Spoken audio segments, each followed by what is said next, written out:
karanasan ko po, tingnan pa nakasalanan ng video. Media educators and journalists call to defend press freedom. This corruption in media. No country choose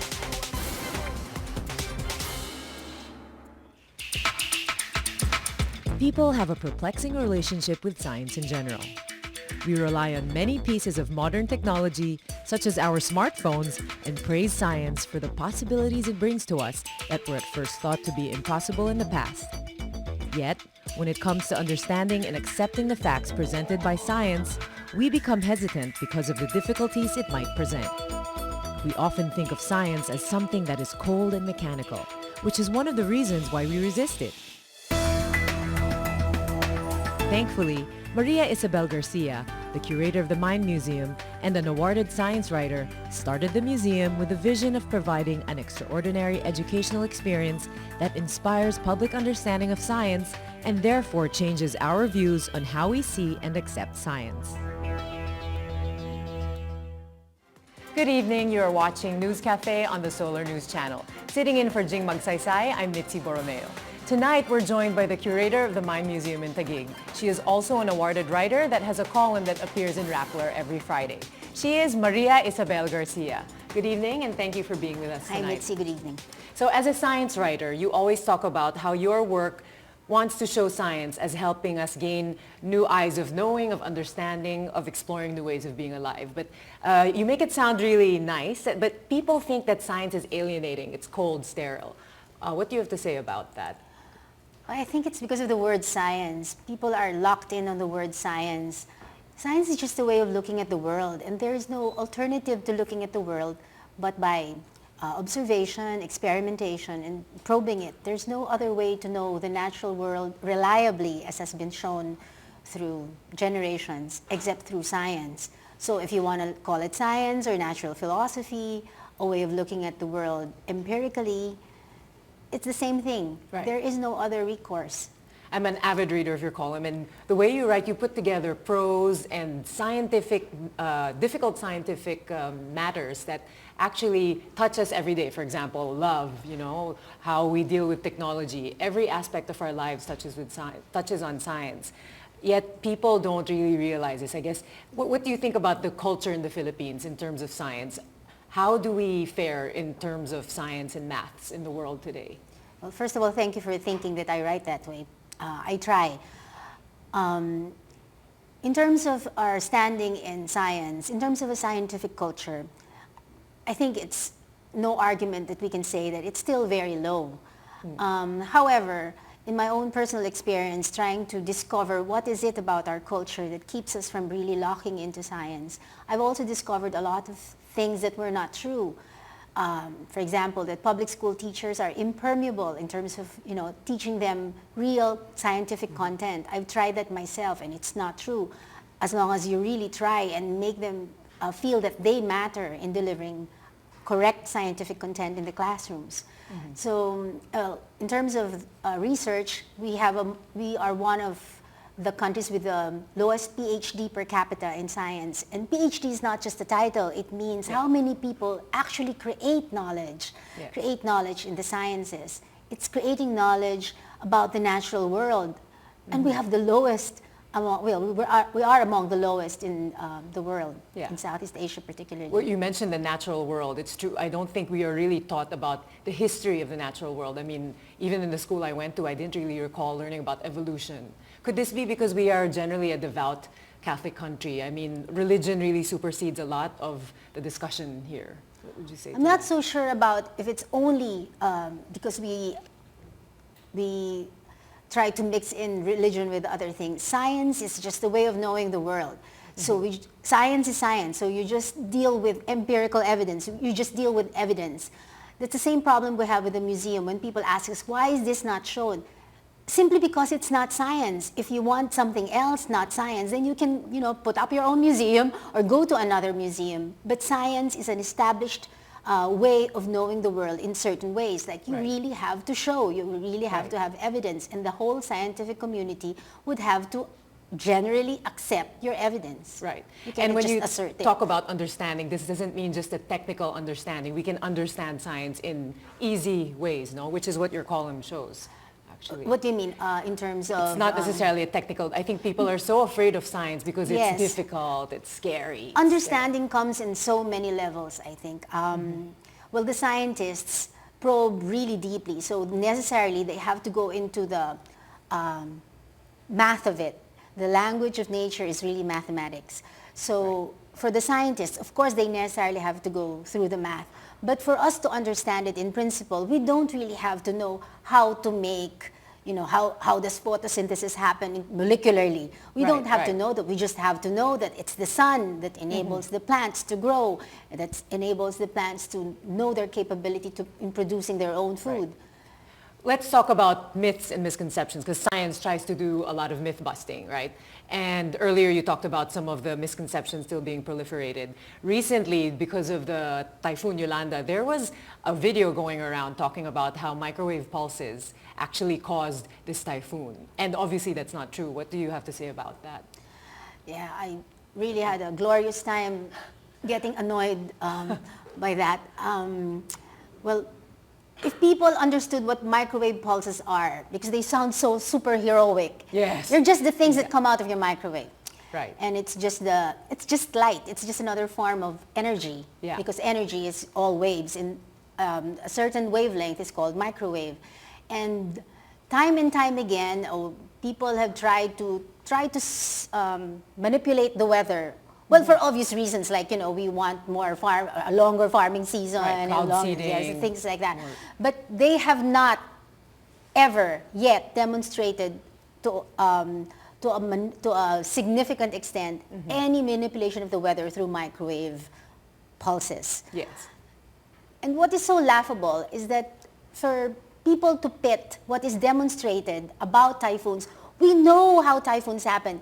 Every news channel has a meteorologist. Why believe the meteorologist who has spent decades of his life, who can, in his sleep tell you how typhoons form, pit it against an undocumented, unreferenced YouTube video of someone trying to claim that it's man-made? It's like pitting Galileo against the Flat Earth Society.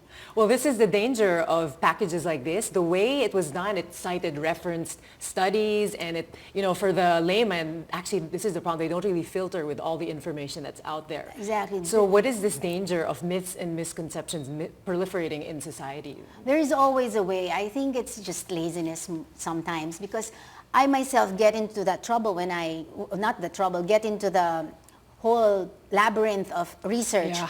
But I do ask. One time there was this hoax going around the internet that all based it on some research done by Johns Hopkins University. So I called Johns Hopkins and they said, but no, not at all. Please have this on record that we have nothing to do with that hoax. So if you really go to the source, you will find out. So I really urge people to go to the source, Right. or at least the ones that they tout as they flaunt as the source. So what you're saying is to question everything, no? Yes. Don't be afraid to doubt, Yes, to there ask. is absolutely nothing wrong with questioning things. Right. That's how civilizations progress, and that's how civilizations are made. Do you think maybe the reason why Filipinos kind of lack this scientific culture, we are afraid to ask questions. Most Asians actually don't really like to question things. They're afraid to not know or to sound, ignorant. Maybe we don't like to question publicly. Right. But I think all humans are wired to question. Otherwise, the entire Asian region would have been left behind by everybody else. We do question, Right. but we just don't do it publicly. Right. And so I guess if it takes that we should raise it to the level that we are more public about our questioning outlook, our questioning mode, then perhaps that would help us get into the culture where we can base our actions and evidence on real information. Right.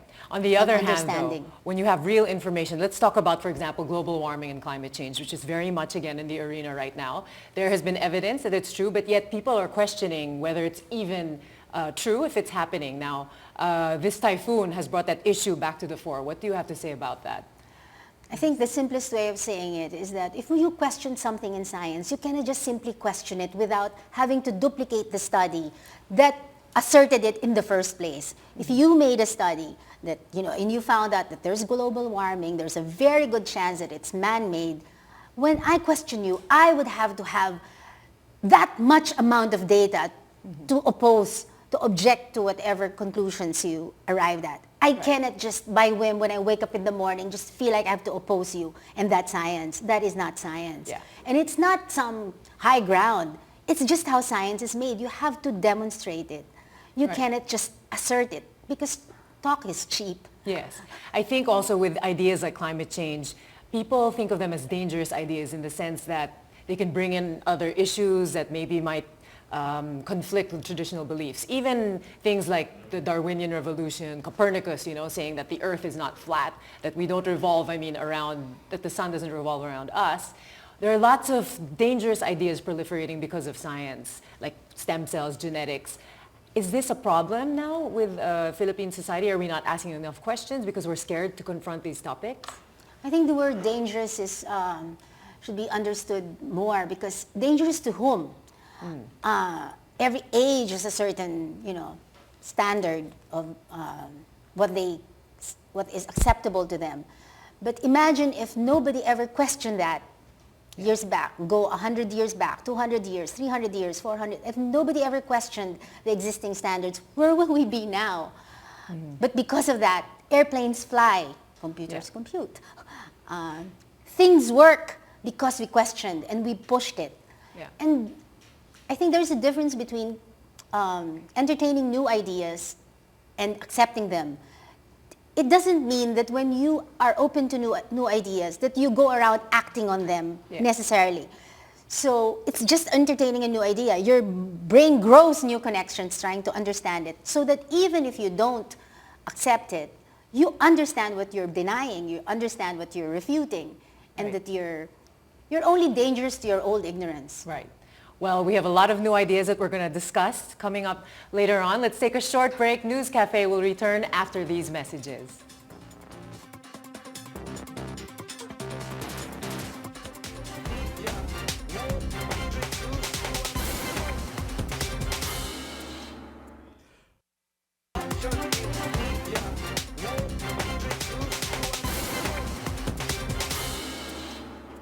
You are still watching News Cafe on the Solar News Channel, and we are still joined by our guest, Maria Isabel Garcia.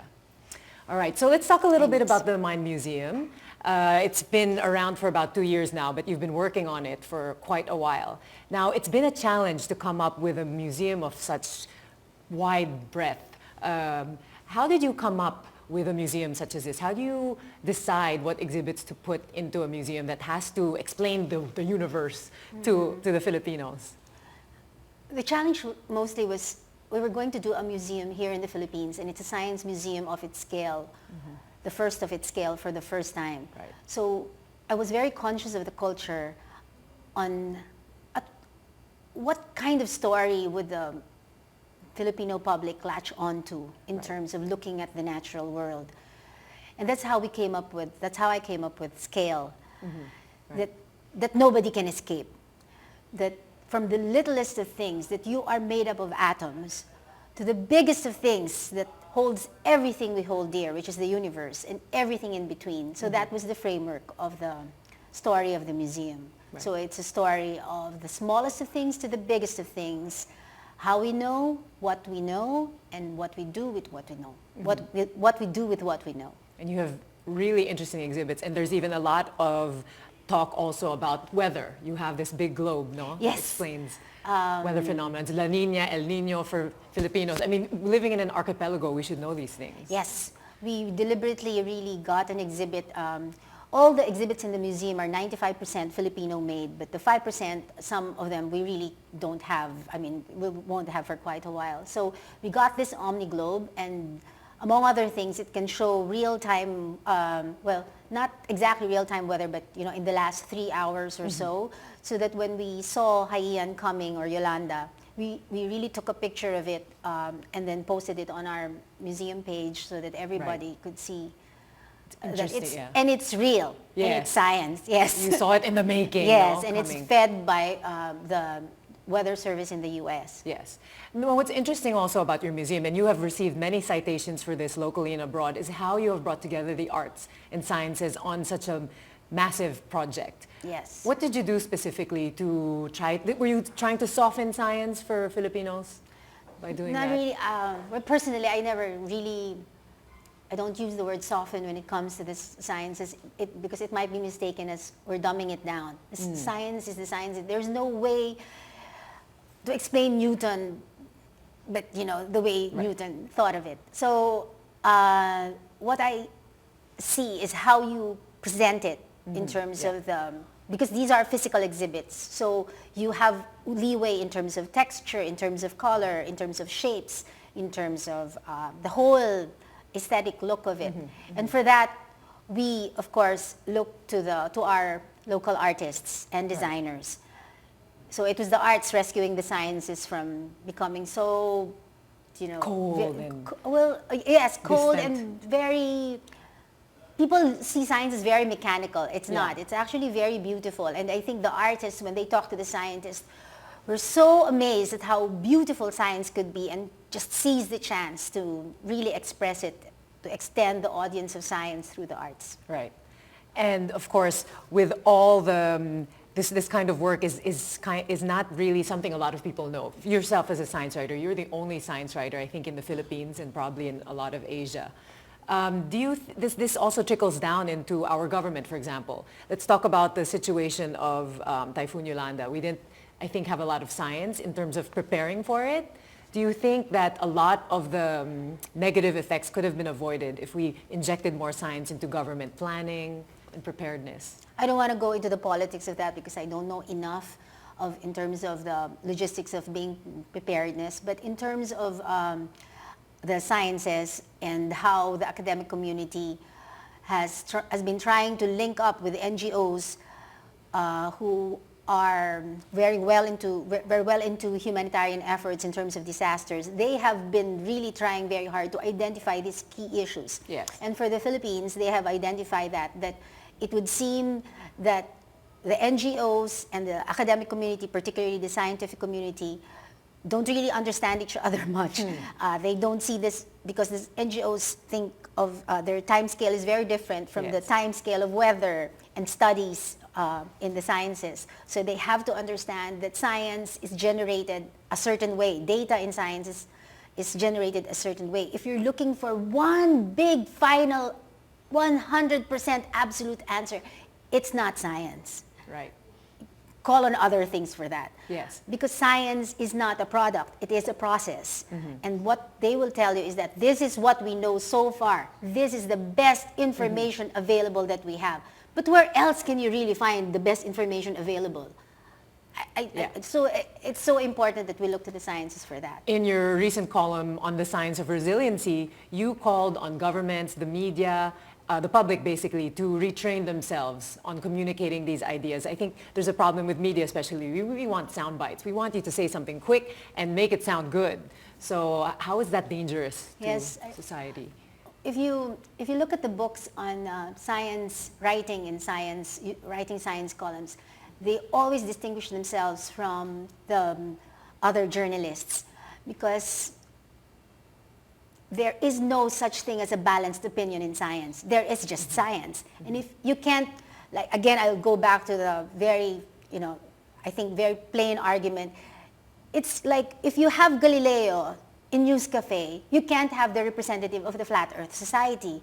If you have someone who has made satellites, which means satellites only work, and they are working. That's why we can text messages and we can see them, because the world is round. Right. You can't have a representative from the Flat Earth Society. That's already moot in academic. You can't have those. So if you see balance that way, and if media sees balance as something like that you can have all perspectives, then that's not science reporting, and that's not science writing. So right now, we're trying to move on. We're rising up after the tragedy of Typhoon Yolanda. What role would science play now in moving on and hopefully, trying to rebuild after this difficult situation? I think it plays an essential role, and I could only probably name a few, and I named it in the column I wrote last week. There is such a thing as a science of resiliency in terms of scale from the personal to the community. Time and time again, it has been shown that individuals are very resilient. They don't even need big psychological interventions in general to be able to overcome it. It is so normal that you cry out, that you feel so sorry for yourself and your loved ones, and you grieve. What is abnormal is if you don't grieve. So, and it has been shown timing, it's within our biology. We have the chemicals to overcome and to have a preview in our heads of better tomorrows. In terms of community, many people have done studies on it, on how we can be more resilient. The one I cited was a book by Andrew Zolli and Anne-Marie Healy, which I think the title was How Things Bounce Back. And it says that we have become so efficient. Our communication infrastructure, our financial infrastructure, our agricultural infrastructure are so linked together because they're so efficient. But when one part gets hit, the entire thing falls apart like domino pieces. And they were proposing that in times like this, living dangerously, we can probably have an independent system that could stand alone, that even if the whole thing is hit, we can still operate that even on a smaller scale, so that those people who hold on to that system would be able to help the rest when disasters strike. So this is exactly what could have happened, in the case of Tacloban crumbling, Probably, if we had this independent kind of structure. It doesn't take a leap of imagination. You can just imagine it, right? Yes. That if probably we had a solar powered niche in the community do that, then when everything else failed, then something might have operated at least for a few days until help came. Right. And what we need now, you always talk about how science is about progress and hope. And that's exactly what we need right now. Now we're hoping for a better day tomorrow and progress, and hoping that everybody's working together for that. I really think that science really gives us hope, because it is the only way we can clearly understand how the natural world works. If you want to cope with natural phenomena, how else could you understand natural phenomena? You cannot just sing it away or dance it away. You have to really, really, really understand the natural world. The sciences are hard, but so many other things are hard. Anything that's hard, why is it that if something is hard, we don't do them, or we don't try to understand them? Right. I think it's just, laziness. Yeah. So the point is, with science, we're able to come up with solutions. You understand the problem, and therefore you can deal with it better.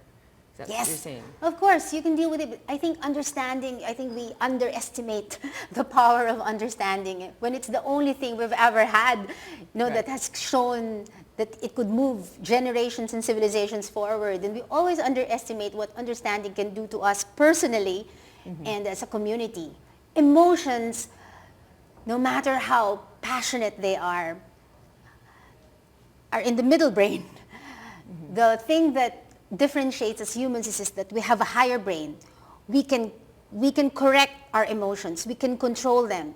We can rise above feelings of just fear and anger and self-pity. We can rise above it and assure ourselves, no, it has been shown time and time again. Evidence says that there are tomorrows even after harrowing disasters.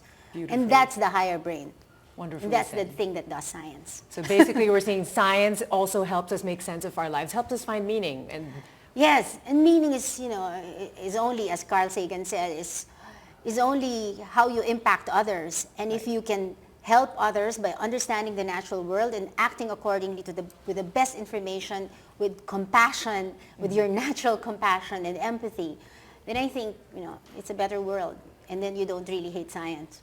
Well said. Thank you very much. Maria Isabel Garcia, always great talking to you. Thank you, Mitzi. As always. Unfortunately, that is all the time we have for today. I'd like to thank my guest, Maria Isabel Garcia, for being with us tonight. Join us again next Thursday for another round of discussion here on News Cafe. Sitting in for Jing Magsaysay, I'm Mitzi Borromeo. Good night.